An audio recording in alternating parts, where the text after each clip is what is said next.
Oh, hi guys. Do you remember Patrick's grandfather, whose name was Antonio? Yeah. He was just a perfect man. He was a self-made man, and I really appreciate such people who become rich or just famous from really unknown person, and or just from the poor. And he's an example. He went from rags to riches, and he established chain of movie theaters across the whole America. And just he grew small businesses into a huge enterprise. And he used to say that money doesn't grow on trees, and it's really true. You need to work hard. And just he earned his millions by himself, just imagine. And just he came from the USA from just more than 60 years ago, from Salvador. And he was poor as a church mouse. And he was an immigrant, and he had to borrow money from his family. And they lent them as much as they could. And he used to work as just at first years in America. He worked. He was at a shoestring and worked as just he washes the dishes. And then he was a fast food cooker. And just he worked as a shop assistant, or even just worked as a security guide in a nightclub. And he lived on a tight budget. And he doesn't that's really interesting that he earned his millions by absolutely by himself, without winning the lottery, or just getting an unexpected inheritance from his really rich relatives, for example. No, he lived from just from paycheck to paycheck. And he preferred to make investments and just put all his savings into a bank. And it's really cool that he did such things. And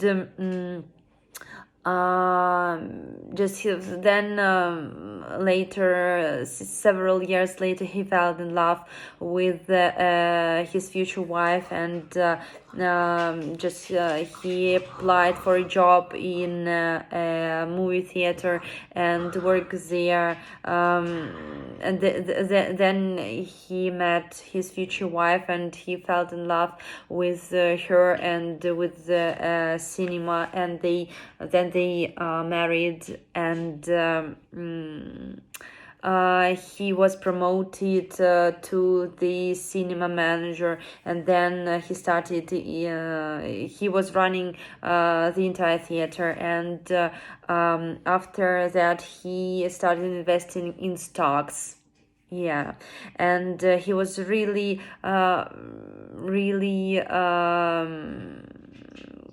cool man. And even do you know that he didn't have he didn't have a college degree. And but he strongly believed in education. And he just by the late of 80s, yeah, he saved up enough money to start his own business. And as you understand, it was just a movie theater. And he took all his money that he was keeping for a rainy day. And it was his first business. And it was unfortunately it was a failure. Oh my god. And he lost everything due to just due to the lack of experience and a really poor place choice of the place for his theater, he lost everything, and he had to take a loan in the bank after all, and he sell his car to settle debts, and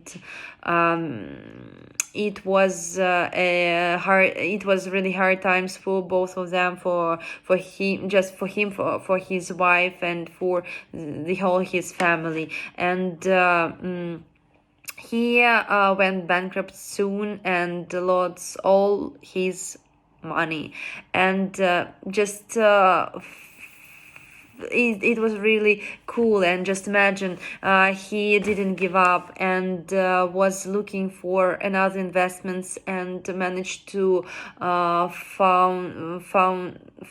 a few investors, just and raise enough capital to open another movie theater. And just it was later on, it was a huge, just a multi-million dollar enterprise. And it's fantastic that this man, this really wealthy, rich man,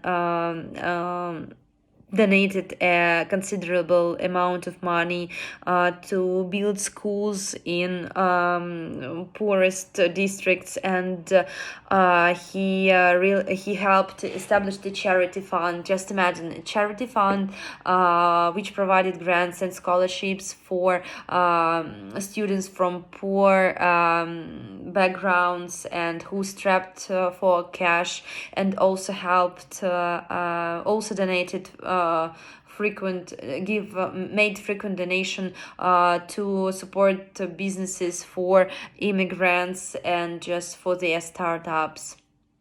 Such a cool guy he was. Thank you for listening me. Bye.